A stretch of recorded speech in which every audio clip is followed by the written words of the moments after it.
Welcome to the Baseball Corner with Austin Orman. Payoff pitch. High drive. Deep left. Grand slam. Bobby Witt Jr. wins it. Sensational. And Nick Sainert. Here's the 0-1. This is going to be a tough play. The Cubs win the World Series. Brian makes the play. It's over. And the Cubs have finally won it all. On 93.7 The Ticket and theticketfm.com. Keep an eye on the ball as they go around the horn from local prep baseball to college baseball and even the minor and major leagues. Now, here are your hosts, Nick Sainert and Austin Orman. As promised last week, we are back here on a Monday evening. Austin Orman and Nick Sainert with you. All-star break in Major League Baseball, but we are turning our attention to the college ranks. Not necessarily for the MLB draft, although I'm sure we'll mention some local connections and interesting picks at the end of the show. But Nick kind of set off a firestorm last week, at least between the two of us a little bit. Talking about, is the 2021 model for Nebraska baseball something that they can repeat? As always, let us know if you got comments, you got questions, you got concerns. 402-464-5685. We are recording ahead of time, but we'll be active on the text line and certainly on Twitter at Austin_Orman, at Nick_Sainert if you have any of those comments, questions, or concerns. Nick, before we get down to business, first of all, good to see you again. Yes, sir. I was out on vacation. Glad to be back talking some ball. How you been? Good, man. It's the baseball, so we can keep this baseball centric. The baseball has been really good if you're a Cubs fan. You win a series on the road against the New York Yankees. Despite Cody Bellinger having 3 home runs on Friday night, the Cubs come back and win on Saturday. They win on Sunday. I want to, at some point, we need to get into the MVP conversation because there's a lot of going back and forth, Cal Raleigh conversation, things like that, obviously with his 38 home runs, I believe it is, which is just crazy to think about from anybody, but especially a catcher, because I don't think any other catcher in Major League Baseball right now has over 15. But either way, it's been a really, really quick moving first half of baseball, and as the trade deadline approaches, specifically for Major League Baseball, it's going to be really fascinating because teams have decided to call some guys up. They've decided to call some of their top prospects up. Why do they do that when they could be trade pieces at the deadline in a couple of weeks? Who in the right mind knows? I don't know if that adds value to it, but either way, it's been some really, really fun couple of months for baseball on the scene. But overall, been good. College football season right around the horizon. You and I are off to Big Ten Media Days a week from today, so it's going to all ramp up pretty quickly here, pretty quick. That it will. We need a Buster Olney to do the Brian Windhorst 2 fingers kind of pointing meme. Now, why would they do that? Not sure we'll get to Buster to do that. I saw the Cubs dominate the Minnesota Twins on Getaway Day. That was fun. So a big shout out to the Cubs for helping the Kansas City Royals chase for mediocrity in the AL Central. Really appreciate that. But let's get into this. Last week, we spent a couple minutes on this, really just setting it up because this is worthy of a full episode. Even though we're in the offseason for college baseball, there's a lot going on for Nebraska baseball, positive and maybe on the negative as well. I'll let you have the floor first to set up your hypothesis, your theory, your take that 2021 might not be a model that Nebraska baseball can follow moving forward. Maybe expand on that and kind of set the table for what it is we're going to talk about. Well, I think we are so quick nowadays, and nowadays I mean like 3 or 4 years removed from it, to where we sit back and go, man, can we just get back to Nebraska baseball of 2021? And I look back at that and I go, okay, I see the blueprint there. I'm not sure if Nebraska wants to follow that blueprint. I think they say they do. I'm not so sure they actually do. What I mean by this, you can look at the ways that they recruit, and they're they're recruiting a lot of guys that hit for power. And the way that 2021 team was built, in some capacity, and I'm not going to get this perfectly correct, but in some capacity, the order was Hallmark, Acker, You had Mojo Hagee at the bottom of the order. You had a traditional cleanup power hitter in Luke Roscom hitting cleanup. Spencer Schwellenbach was involved in this as well, who was fine at the plate. And I sit there and I go, okay, so what is the reality of Nebraska being able to replicate that? I think Nebraska struck gold in 2021 where they were the beneficiaries of an extra COVID year. Mm-hmm.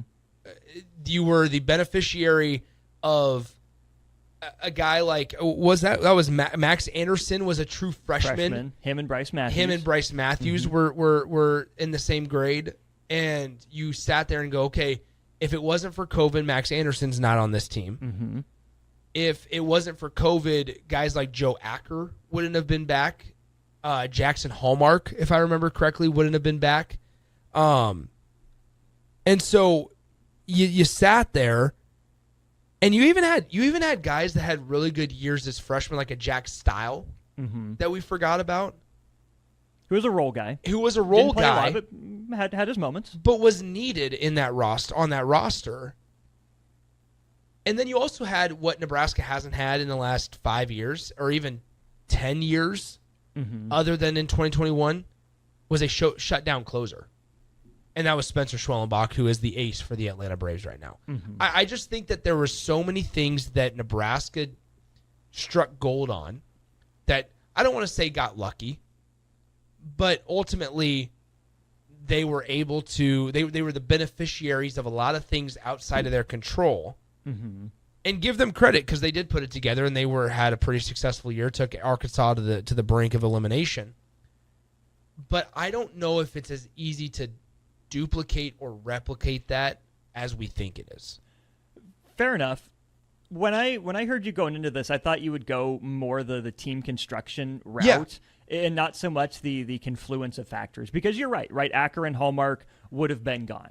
And that's a big deal. And, the older you are for a level, whether you talk about high school, college, minor league baseball, and then a point for Major League Baseball as well, the older you are relative to your level, the better you should be, right? And that makes perfect sense. This is funny because we can actually look this up on Baseball Reference. I was doing some digging for stats. And if you look at the age of Nebraska's batters, Nebraska was actually in the middle of the pack when it came to age. Michigan was older, top half of the league, but didn't win it. Iowa, Indiana, Purdue, Ohio State, Michigan State, were all older than Nebraska. And Nebraska ended up winning the league by 4 games over Maryland. Maryland went 30-18. Nebraska ended up at 34-14 in the regular season. So for as fortunate as, yes, Nebraska did get with Acker, with Hallmark, you could throw maybe Chance Roach into that conversation on the pitching side as a graduate transfer. But Nebraska wasn't actually that old. The average and median age weighted by at-bats and games played was 21.2 years old, which tells you the average age for a Nebraska hitter that year was essentially a young junior. It's interesting because I'm looking at their roster right now, and I'm looking at guys that didn't finish their career at Nebraska that were a part of this team. You had Cam Wynn that after this year got drafted, and I believe he forgoed his eligibility for the following year. He did. So that's a guy that you lost earlier before he expired wrapped up his college eligibility. Cade Povich was gone after this year. Let's see, who else is there? Cam Chick entered the portal after this year. Cody Frank left the program.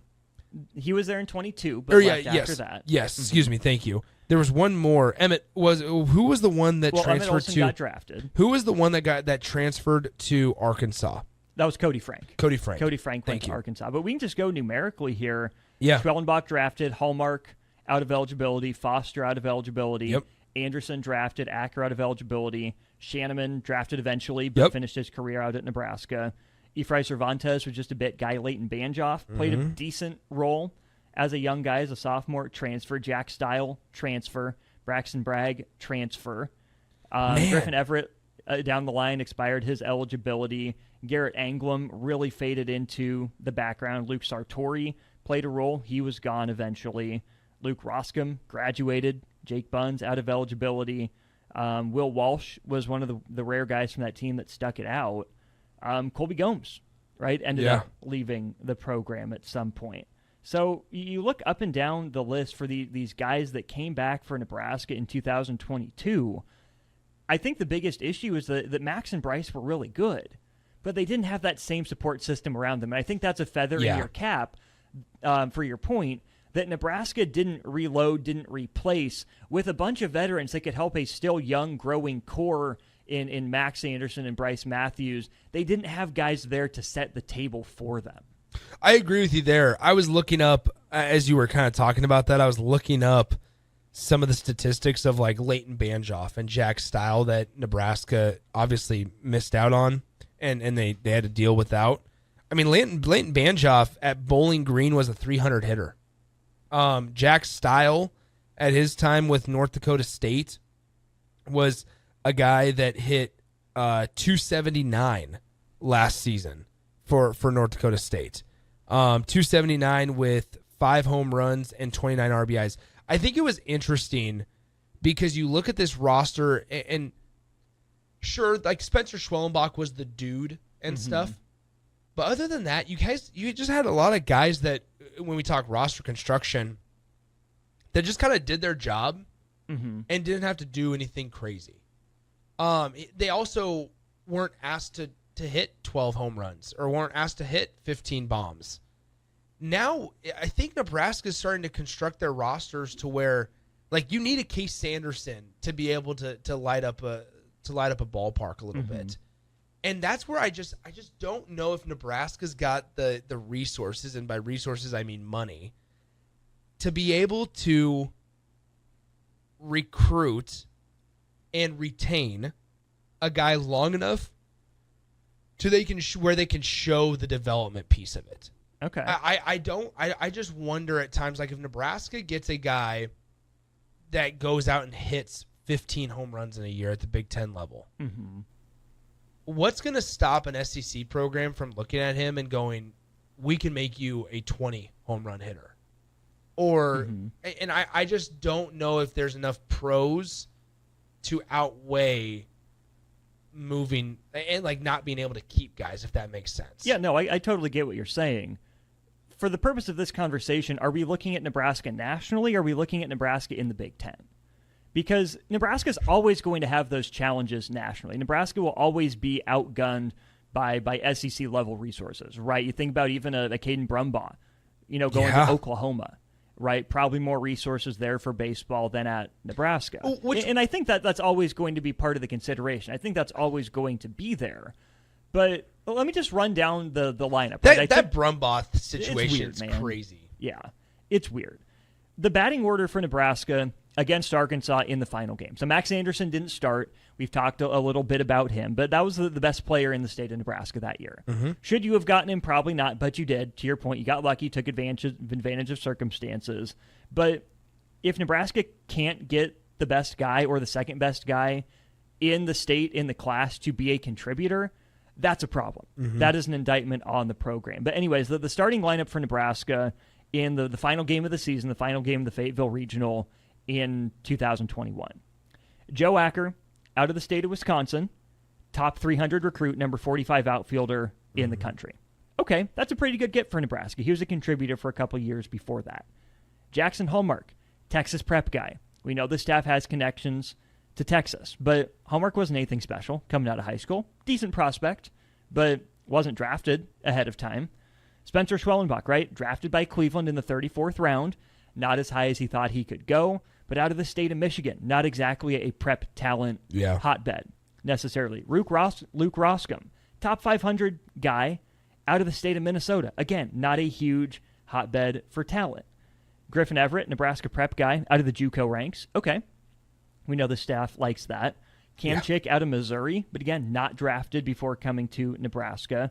Bryce Matthews, looked at as a football player, chose to play baseball out of Texas. We know the staff has connections down there. Mojo Hagee and Logan Foster, both Nebraska prep guys. Mojo obviously came to Nebraska. Logan Foster went down to A&M before transferring back home. But when you look at this, Nick, you see a bunch of Midwestern or Great Lakes style prospects, that's not where the SEC is looking for dudes. No. That's not your competition initially. Now, if these guys develop, sure, the SEC will take a look at these guys. But if you're telling me Nebraska doesn't have the resources to go in and get, what would that be, like 4 top 500 guys, and it's top 10 hitters? Yeah. Top 500. We're not talking top 100. We're not talking top 200, maybe top 300. But out of Great Lakes Midwest states, where sure, Nebraska gets some outside interest. But if you can't turn the number 3 player in your state into a valuable contributor, that's a different conversation for a different time. 100%. And you supplement from the JUCO ranks. When I look at how this Nebraska lineup was put together, was recruited, yes, you got the COVID eligibility, and that helps. Mm-hmm. But if you're telling me Nebraska has lost the magic touch with recruiting these guys, that's a problem. And last thing before you go, these weren't Bolt guys. These were Darren Erstad guys. There's that And maybe part. that's another piece of the conversation, that maybe we didn't give Darren Erstad enough credit for building this roster that Will Bolt got to take advantage of. Well, because that's the other part of it. Okay, let me wrap up that Erstad point. The biggest knock against Darren Erstad was that he didn't recruit enough in-state guys. Right. And people use that as a negative thing. They put that on him as a negative. Now, I will say this, that the in-state talent has gotten so much better over the last 5 years that it wasn't There's necessarily... more of it, higher level. There's so much to it. The other side of it is that we do know that this staff has connections in Texas because they went in and got, Devin Nunez. Devin Nunez was 89th recruit nationally. Pretty good. That's where I want to sit there and be like, I don't feel like we have unruly expectations for Nebraska baseball. No. I don't think we do. I think that the expectation for Nebraska baseball in a gettable conference, as they showed this year, is you don't have to win the Big Ten tournament, but you should not be narrowly getting in to the Big Ten tournament. And then on top of that, when you go to a regional, have a respectable outing. Mm-hmm. Like, I think Nebraska, one thing about that 2021 team was they beat Northeastern. I think it was like 8-6 that year in game 1. Get to that winner's bracket game. Every other year since, they haven't. Whether it's been, and they've been the 2 seed, so technically they've been the higher seed. Mm-hmm. They were against Florida. They were against, they weren't against Oklahoma, but they were the higher seed against Florida. Like, go in there and look like a team that was barely just outed by, or almost was good enough to host a regional, but wasn't given that opportunity. Look the part. And they just haven't. And maybe that's the roster in comparison to an SEC team that you're seeing as a 3rd seed. Nick, do you know who led Nebraska in home runs in 2021? I want to say Luke Roscom, but the fact that you're asking me that makes me think that it was not. It was not Roscom. Roscom was second on the team with 9. It was Jackson Hallmark. Wow. Jackson Hallmark led Nebraska in home runs, slugging percentage, and did strike out the most as a batter, out of primarily the 2-hole for Nebraska. But when you talk about guys doing their jobs, right, Joe Acker, at the top of that order, led Nebraska in extra base hits. 15 doubles, went deep 6 times. Then you have Hallmark leading the team in home runs. You have Spencer Schwellenbach batting 3rd, sub 300 average, which kind of surprised me, but an over 400 on base percentage. He was also 2nd in extra base hits and led Nebraska in RBI. That's a guy that did his job, right? Wow. Probably the most consistent hitter, consistent on-base threat on Nebraska's team. Then you get to Luke Roscom. That's just a good plate appearance. 32 strikeouts and 32 walks, 9 homers, 437 on base percentage, led the team.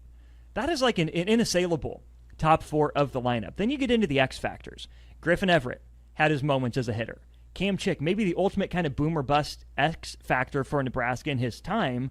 He did strike out 55 times, also drew 25 walks. Yeah. Right? That's a guy that knew he was there to put the ball over the wall. Didn't always have the best plate appearances, but knew who he was. You had Max Anderson, 2nd on the team in batting average as a freshman. Bryce Matthews, kind of a table setter at the bottom of the lineup. Whatever you got out of him was gravy. Mojo Hagee and Logan Foster knew what they were there to do. Because, Nick, I got some notes on the Nebraska offense that year. Number one, led the Big Ten in scoring with 6.98 runs per game. Big Ten league average 5.77.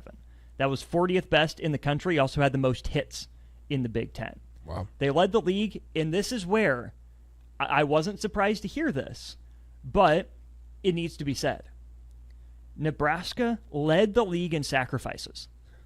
34 sacrifice bunts and 12 sacrifice flies. Wow. That's bolt ball.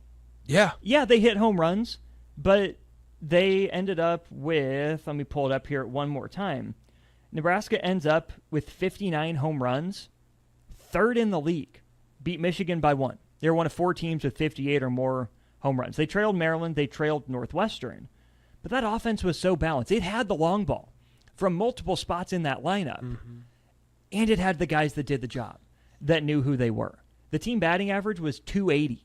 Yeah. That's pretty good. Team OPS of 822, third in the conference. That's pretty good. And we'll get to the pitching in our next segment. But you can't tell me you can't find a guy out of Wisconsin to set the table for you, right? You know, you can't tell me that you can't find a gritty do-it-all guy who, sure, maybe Hallmark never hits 10 home runs in a season again in his life. But that wasn't what his job was when he came to campus, right? Maybe you can't find that top-level talent, you know, every year. But then if you're Nebraska, can you find these under-the-radar guys that you can pay enough money to, not over-the-top money to? Can you find guys that you can pay enough to trust your process and say, we see you as Joe Acker in the outfield. We see you as Jackson Hallmark, as that spark plug, as that emotional kind of leader. Because Matt Campbell had a quote from Big 12 football media days. OKGs, our kind of guys. If you know that Joe Acker is the kind of guy that you're looking for, Yeah. you can't find that on the recruiting trail. Now, you didn't find Joe Acker to begin with. Yes. But if you're telling me you can't identify the traits that made Joe Acker successful in terms of the hard baseball skills and the soft off-the-field skills, if you can't identify what you like about Jackson Hallmark, that's your kind of guy. That's our kind of guy. And if you're telling me you don't know what you're looking for to find the next one, Yep. that's an indictment. Let me ask you this. Do you think that the staff knows? Because here's what I would say is, does the staff know what they want? I would believe that they know what they want, or that they could talk me into knowing what they want. Yeah. But then you would fire right back, why hasn't the team looked the same 2 years in a row? Which would tell me that they don't know what they're looking That's the other for, part. or they don't know how to find it. That's Either the they other don't part have for a me. plan, or they don't know how to identify talent consistently to find the OKGs, our kind of guys, in a team identity. That's the other part of this conversation that makes it a little trickier, is that Nebraska has been inconsistent every year. I mean, since then, it's been after 2021 with a very similar roster, missing postseason play. 2023, they're able to be in the conversation a little bit, but they miss it again. 2024, they're able to finally get back to it. They win a Big Ten title. And then in 2025, they miraculously win the Big Ten title. You have to remember also in 2021, you can't look side by side at these statistics and go, okay, these are equal, because the sample size is Little smaller. Is a little smaller for 2021, and conference only, which, in my opinion, makes it more respectable. Maybe it's the other way around. I don't know how much weight the 3 non-con games against top 25 opponents would do for this. And so through that here's what I'm getting at. The reason I say it is more respectable is because what you do in 47 games, each game, it's going to affect it more, like your statistics more, rather than when the sample size is larger, it has less of a shift, and it doesn't sway as much. So in 48 games, in comparison to 62 that Nebraska played this year, you had 15 more stolen bases, which, if you want to talk gritty over pretty, there you go. Right. Find ways to create havoc. You talked about it. You had a guy in Jackson Hallmark who had double-digit home runs. You had 59 home runs as a team, 62 in this season. So in 14 more games, you had 3 more home runs. You go from hitting like 1.5-ish a game, Yes, to almost square on the nose, 1 a game. That's a downgrade. I just wonder. I don't know what the fix is. And thankfully, you and I aren't paid to know the fix. I don't know if it's JUCO route. I don't know if it's high school route. I don't think you can point to it and say it's one or the other. I don't think you can point to it and say they need to get all the in-state guys. Mm-hmm. I don't know what it is. But at some point, we have to have consistency. Mm-hmm. And I think that if you're a Husker baseball fan, it's important to not get rose-colored glasses and go, okay, Nick, Austin, calm down. They won the Big Ten title last year. Great. How much confidence do you have going into 26? Mm-hmm. Not a whole lot. The additions that they've made, if you look, there's such a thing as being able to plug and play with a bunch of former D2 guys or group of 5 guys or lower level guys that are making the transition to it. Mm-hmm. But when you're formulating your roster around them, that's when I get a little concerned. Let's take our first break of the show right here and pick up on that. What do we think the strategy needs to be? Does Nebraska need to keep mining the JUCO ranks? Does Nebraska need to go more into the high school ranks? Does Nebraska need to focus on offense? Or we haven't talked a bunch about the pitching staff. Yeah. Is that a place that Nebraska maybe needs to place its focus? We'll take our first break of the baseball corner here after our first inning. Second inning straight ahead. You're listening to Baseball Corner with Nick Sainert and Austin Orman on 93.7 The Ticket. Now's the time to grab your snacks. The second inning is next. MHC isn't new, just a new name. Moe's Moving is now Moe's Home and Commercial. Whether moving across town or across the state, MHC Moving has you covered. Specializing in home, apartments, assisted, and independent living moves. MHC can also handle your commercial moves as well. There's never fees on trucks, stairs, elevators, long carry, and last-minute booking, and no trip or fuel charges. Also no upcharge on weekends, and they do offer payment plans through PayPal. Call MHC Moving today at 402-853-7167 or go to mhcmoving.com. A lot of businesses say they're family focused, but when tough situations in life arise, the business wants anything but your best interests. James Enterprise Incorporated is hiring, and they will always treat their employees like family, just as they do their customers. James Enterprise Incorporated is hiring Class A and B CDL drivers, a shop tech, and a diesel mechanic. If you're looking for a career with a company that goes above and beyond to value you and your family, apply today at jamesenterpriseinc.com or call 402-432-6740. Hop in the batter's box because it's time for the second inning of the Baseball Corner with Nick Sainert and Austin Orman on 93.7 The Ticket. That's right, we're back here, second inning of the Baseball Corner. Austin Orman and Nick Sainert with you, talking about Nebraska baseball here in the offseason. And Nick, before we keep this conversation rolling, I think I want to frame it this way.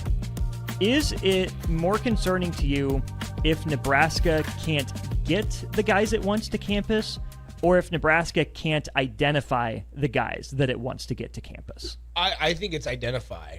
If you don't know what you want, you're just running in circles, and you're never like, what is the goal that you're working towards? Mm-hmm. Because I think there has to be something consistent year to year, where not only that you can pitch to the fan base, but more importantly, pitch to your bosses, mm-hmm. if you're Will Bolt, and be like, this is what we're going after. Now, the other part of that, and this is really going to kind of a deep dive, is that, how do I say this? Nebraska's athletic director is a football first guy, and mm-hmm. rightfully so.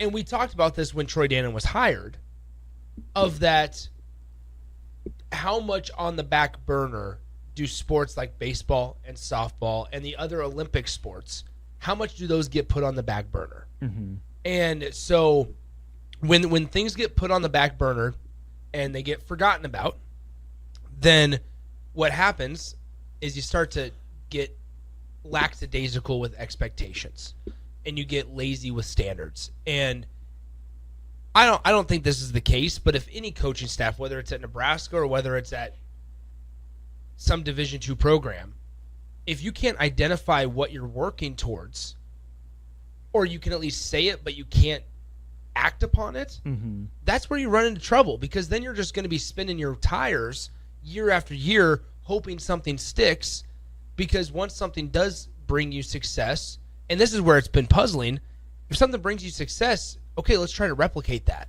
And Nebraska hasn't done that. And I think that goes back to my question to you is that because Nebraska knows what they want and can't get it because they're competing with big dogs that can pay more, like the MLB draft or like the SEC? Yep. Or is it because Nebraska doesn't know what kind of team it wants to build, that it has an idea but doesn't know how to execute on it? I think that's all on the table. I'm going to throw this phrase out to you: performance review sport. Kind of feels like that's what baseball is going to be under Troy Dannon, and I don't think that's good for the health of the program. I think that if an athletic director doesn't know much about the sport, which I'm not saying Troy Dannon doesn't know anything about baseball, right? But in terms of what it looks like to build a roster, in terms of what it looks like to build new facilities or improve the facilities, if you don't know the temperature of the market, such as it is in baseball, you don't want an AD who doesn't know what's going on, doesn't know the inner workings, to meddle, to get in a coach's way and say, I expect you to do things this way. But if that's going to be the case, I do expect Troy Dannon to hire someone to help oversee baseball. Yeah. Because clearly baseball needs a hand. Where I think you're onto something is that I think that Troy Dannon wants to set and forget baseball. That's why I think we saw the 5-year extension through 29 or 30 for Will Bolt instead of like a 3-year extension, because we know that Troy Dannon is going to be in the weeds having conversations with football about strategic long-term vision, what's best for this program. I think he's going to have to learn how to do that with volleyball, who I think is the very clear number 2, and I think he and Danny Busboom Kelly will work arm in arm on a lot of different projects for Nebraska. Then it gets a little dicey. How much involvement will Troy Dannon have with Fred Hoiberg in men's basketball, with Amy Williams and women's basketball, with wrestling and Mark Manning, programs like that?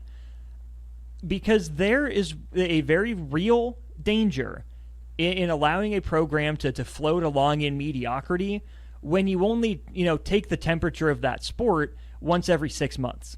If you sit down in January, say, what are your goals for the new year? If you sit down in July and say, how are your goals going? It's going to be very easy for those programs to maybe feel slighted, maybe feel like they're getting short shrift, like they're not more important, and that's not good for morale. Or vice versa, they'll feel like they have free reign. Oh, my AD, trust me, he's not really looking at what I'm doing. I can let X, Y, and Z slide. Or maybe it's a program, maybe like baseball, that needs a little bit more oversight, that needs that guidance of, Will Bolt, this is who you are as a coach. These are the traits that identify your kind of guys. Why are you not getting them consistently? Or why are you not developing them consistently? If Troy Dannon doesn't want to be the one to have those conversations and get into the weeds, fine. But in a day and age, Nick, where more and more money is going to personnel, in terms of players and in terms of, administration, both on and off the field, if Troy Dannon doesn't want to have those conversations with basketball, go hire someone who has experience in college basketball. Make them the senior AD, the first touch point for Fred Hoiberg. If you don't know how to build a baseball roster, if you don't know what's going to set Nebraska up for success in the Big Ten and in regionals and beyond, go hire someone from the SEC as a senior baseball administrator to put your coach on the right path and help him build a roster. Do you think Nebraska has the right staff in place? I think there's more to it than just Will Bolt. And in no way are we calling for jobs. No. Let's be completely clear about that as we go into this. Because after a while, it can also get stale. And there's a very fine line between getting stale and having stability. Yes, 100%. I think the question I posed to you off the air, and I think it's okay to bring it to the air, why hasn't it, even before the rev sharing and all this kind of became notable in SEC baseball and stuff, why is Nebraska having trouble when you look back on that 2021 season especially? Your pitch to your guys should be, you guys just did this. Now it's time we take the next step together. And you were unable to keep a lot of those pieces. Some of them, Hallmark, Acker, Mojo, Logan Foster, those guys, graduated. They graduated, they moved on. The rest of them, though, even if they didn't transfer in 2021, in 2022, you struggled to keep some of them. You couldn't sell Leighton Banjoff on being Joe Acker 2.0? And now here in 2025, you've had a fair share of some guys leaving.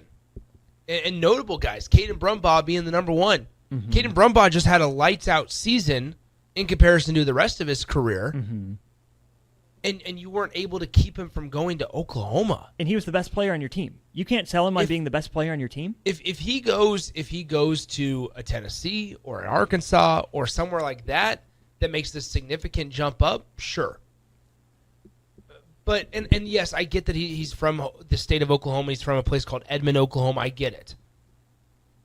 But if you aren't persuasive enough to get these guys to stick around, what is the deal? What are they seeing and experiencing inside internally that makes you go, why are they struggling to keep a core together? I think it's an indictment to some degree on Nebraska, but also Big Ten baseball. That a guy would go from being the best player in a Big Ten lineup to, I don't think Caden Brumbaugh hits second at Oklahoma. Nope. I think that's a 6-7 type of guy. Yeah. And you think that's better for your draft position? To go play in the SEC and hit 7th instead of be the best player on a Big Ten team? Now, the fact that Caden Brumbaugh has to be the best player on a Big Ten team is another part of the conversation. Yeah. If Caden Brumbaugh is on that Nebraska team in 21, he's not replacing Hallmark in the 2 spot. He's not hitting leadoff over Joe Acker. He's at the bottom of the lineup, doing his job where he's more comfortable, where it's a better set, fit for his skill set. But you think about this, too. This has happened with coaches before, too, Nick. Yeah. And I'm not going to say Eric Bakich. That guy took a really good job at Clemson. He leave Michigan for Clemson baseball every time, every day of the week and twice on Sundays. But who was the Ohio State head coach that left to be an assistant at TCU? I think that's just a very real thing in the Big Ten. But when you talk about the staff, let's do the Jay Foreman 1 to 7 scale. Bill Mazzello. Yes, Mazzello. That's right. Let's do the Jay Foreman 1 to 7 scale for Nebraska's current staff. Okay. 1 being, calling for the job, get rid of him, what do you do here? 7 being, keep at all costs. Let's start with the head man, Will Bolt. Scale of 1 to 7. Where are you at with Will Bolt, the coach, and what he's accomplished at Nebraska? Here's the other thing is we also know that Will Bolt took over the offense. He did. This past season. And it started to get a little bit better. A little better. I think I'm still okay with Will Bolt. He's won conference titles. Like at the end of the day, he has won. So I think I'm still I'm at a 6 for Will Bolt. Okay. I'm at a 4.755. Okay. I like Will Bolt. I don't love Will Bolt. Do you think he has what it takes to take Nebraska over the top? I want to believe it. Or is Nebraska at their ceiling? What do you mean by over the top? Win a regional? Yeah. Can Will Bolt take Nebraska to a super? I want to believe it. Okay. Haven't seen it yet. Yep. If you can push that Arkansas team in 21. Again, not to go back to that example. Yeah. But I also think Nebraska maybe underachieved in the regional against Florida. Yeah. Maybe. Rob Childress, 1 to 7. Where are you at with him? Because he's been back. He's through 2 years now? 3 years back at Nebraska? I want to say 3. They kind of blend together. They really do at this point. Rob Childress was hired in 2023, so he had in June of 23. Okay, so he had 24 and 25. So he's through 2 years. Same with Sirianni, by the way, so keep that in mind moving forward. I think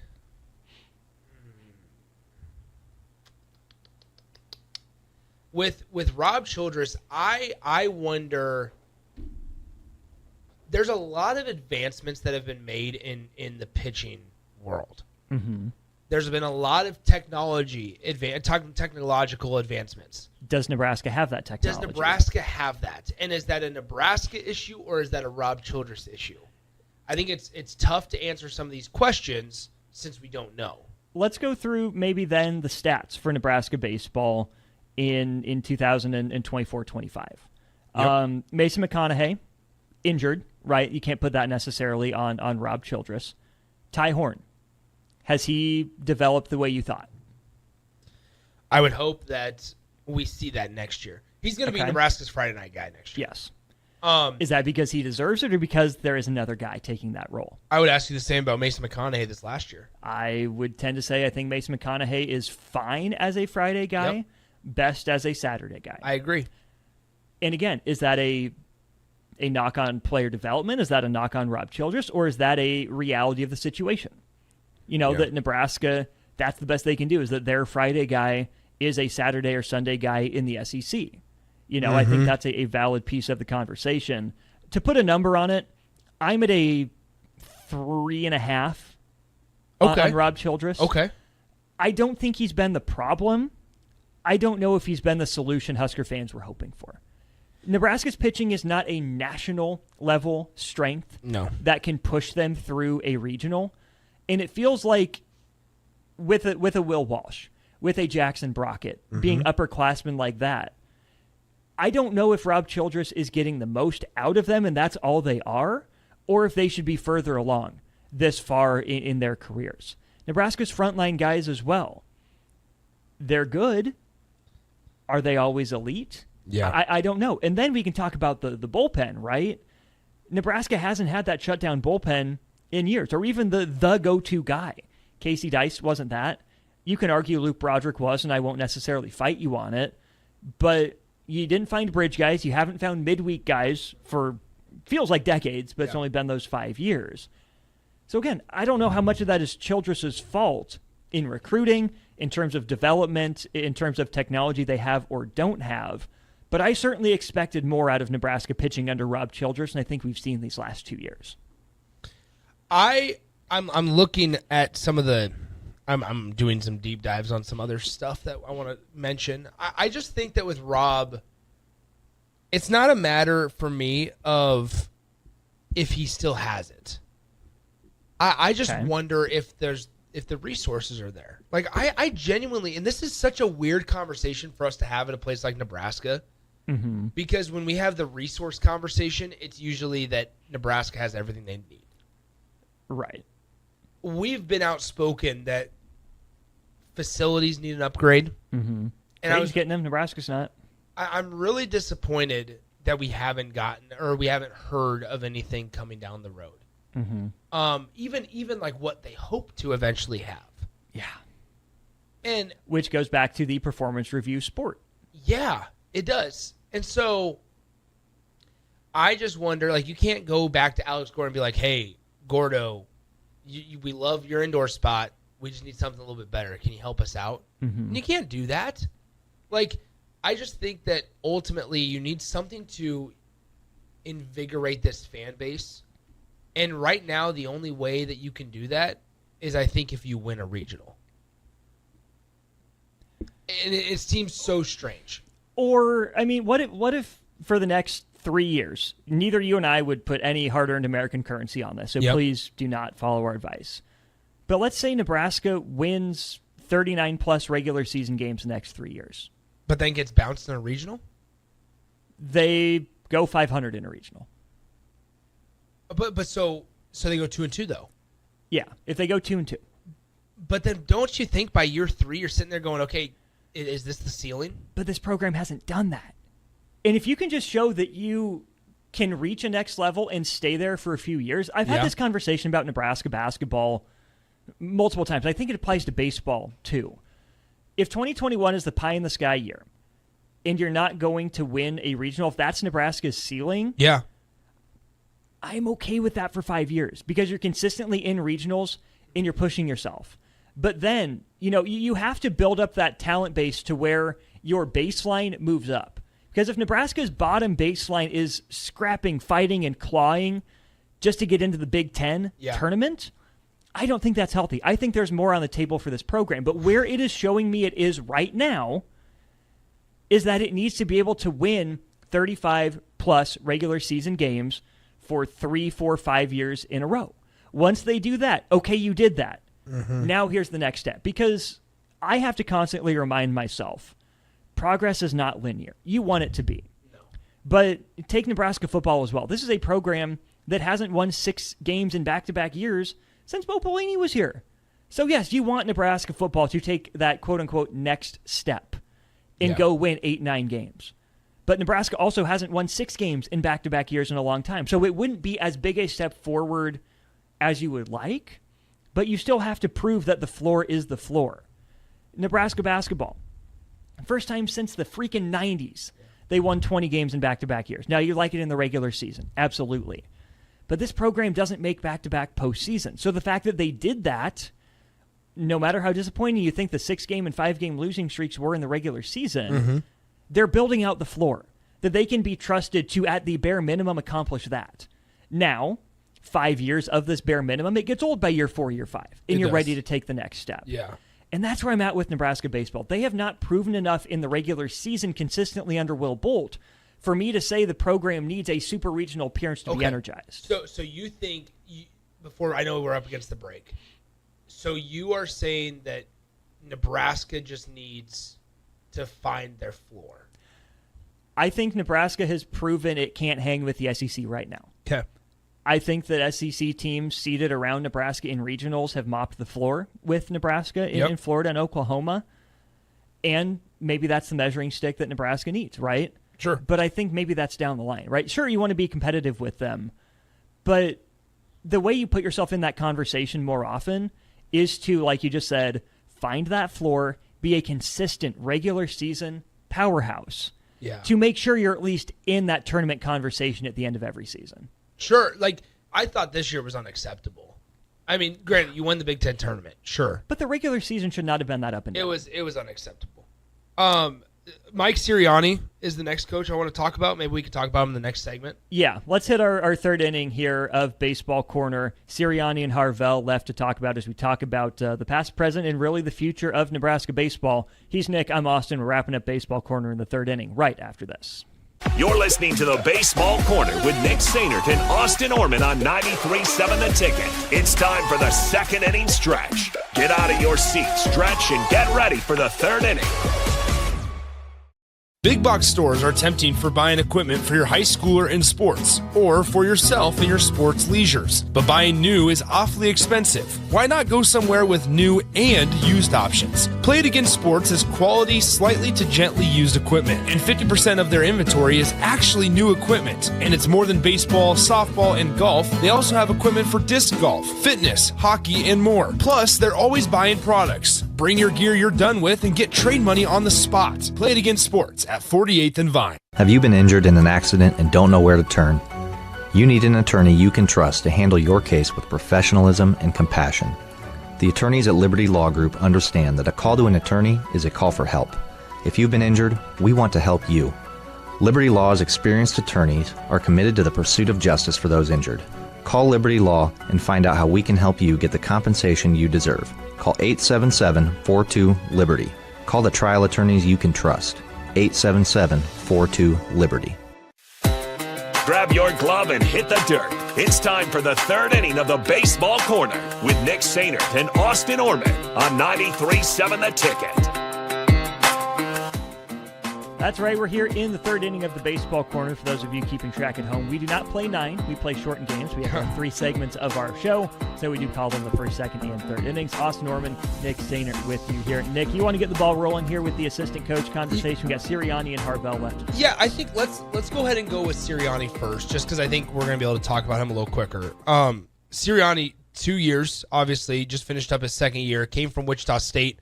He's not in charge of recruiting at Nebraska, but he's a pretty big part of it. Mm-hmm. He also handles hitters, base running, and then infielders as well for Nebraska. And one thing I will say about this, in his first year, Nebraska stole 95 bags. That's which a lot. That's good.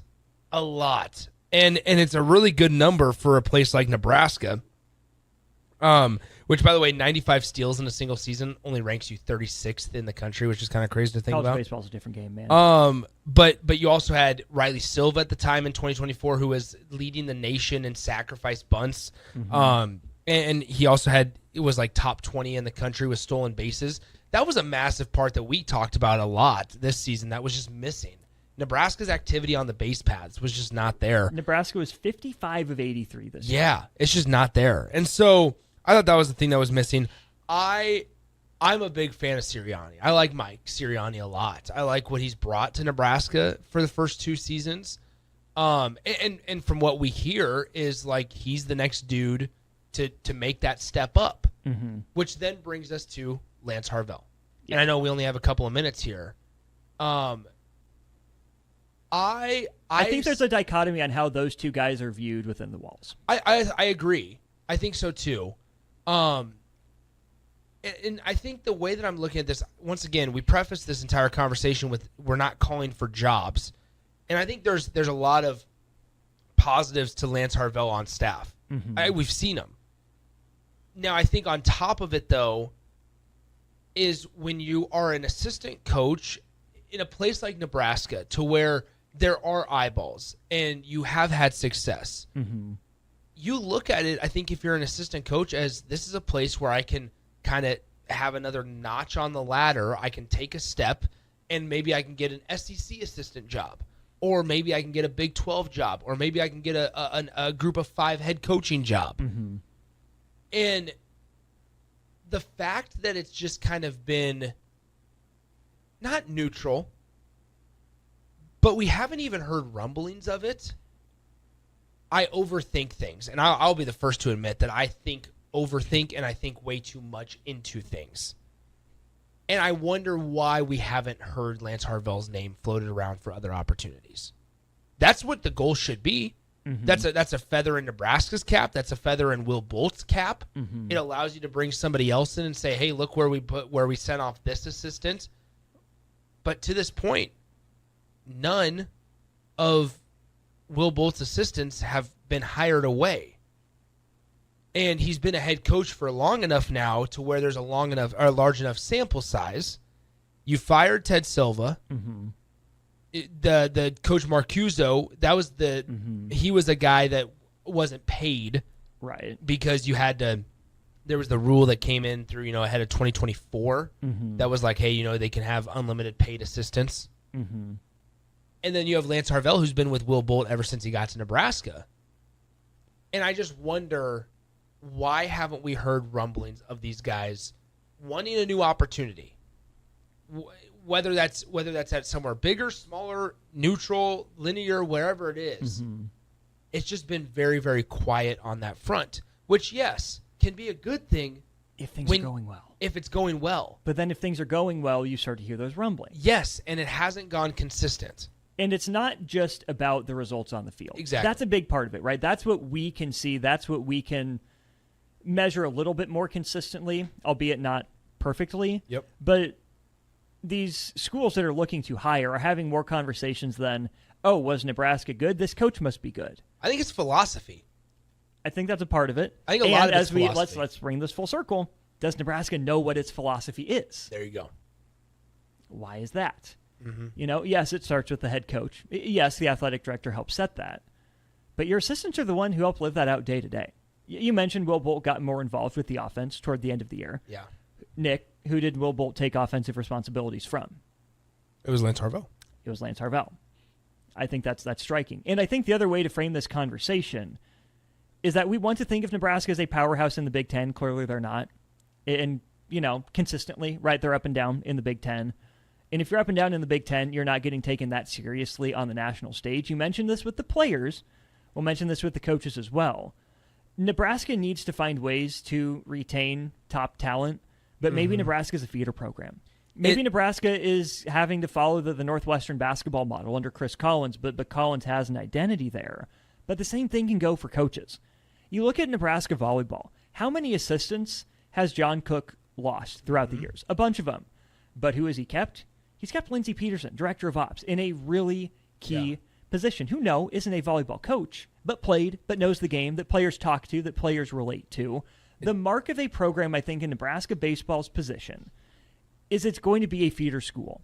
I don't think you're going to get to the point where you're an Oregon State, where maybe you're a Coastal Carolina, where you can bank on having this consistency. Because I think Nebraska is a notable enough name that if Nebraska gets success consistently, its coaches should probably have job opportunities. I don't think Nebraska is lucky enough to have the Tom Osborne run with the assistants. I think Nebraska baseball, when it's consistent, is going to be a feeder program.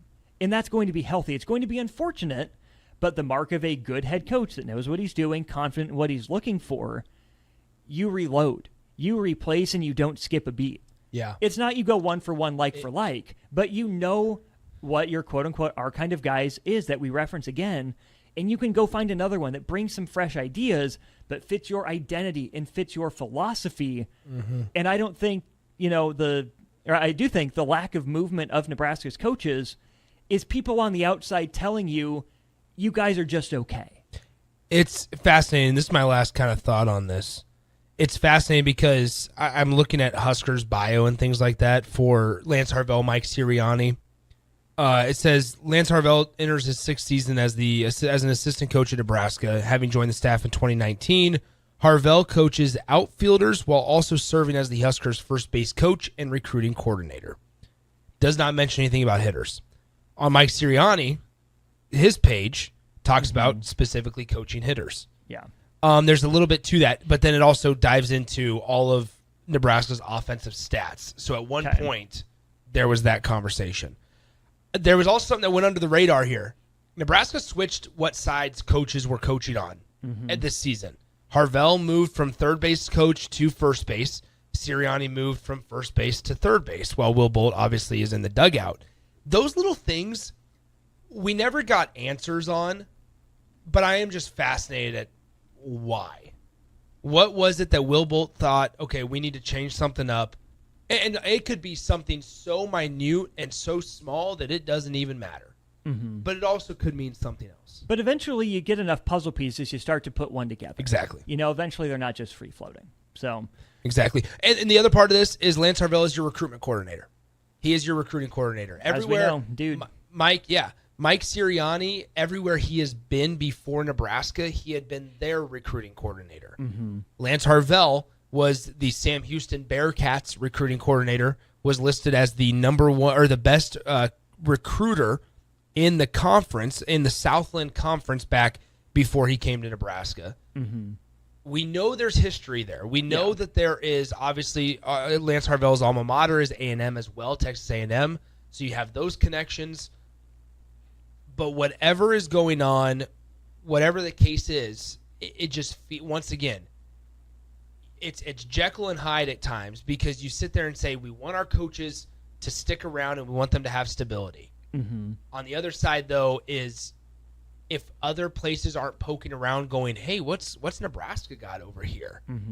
Then, yeah, you can get somewhat alarmed because you feel like you have a good enough staff that other places are going to want to try to steal your coaches. Absolutely. Let's call it an episode there. Next week, we will be in Vegas for Big Ten Media Days. That's right.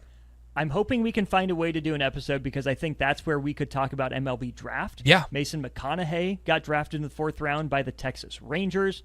Luke Broderick, we're waiting, hearing his name called at the time of this recording. Nolan Sailors, Nebraska prep guy out of Creighton, already off the board to the Kansas City Royals as well. That's an underslot sign, by the way, so I'm 100%. worked up about that one. Would love to do another episode, though, on that, the decisions facing Nebraska. But again, it's been fun, really good conversation there on Nebraska baseball and the future. Plenty more to talk about in the weeks to come as we are in the heat of summer. MLB trade deadline rapidly approaching. But we will sign off with that. For Nick, I'm Austin. This has been the Baseball Corner. We'll talk to you again soon.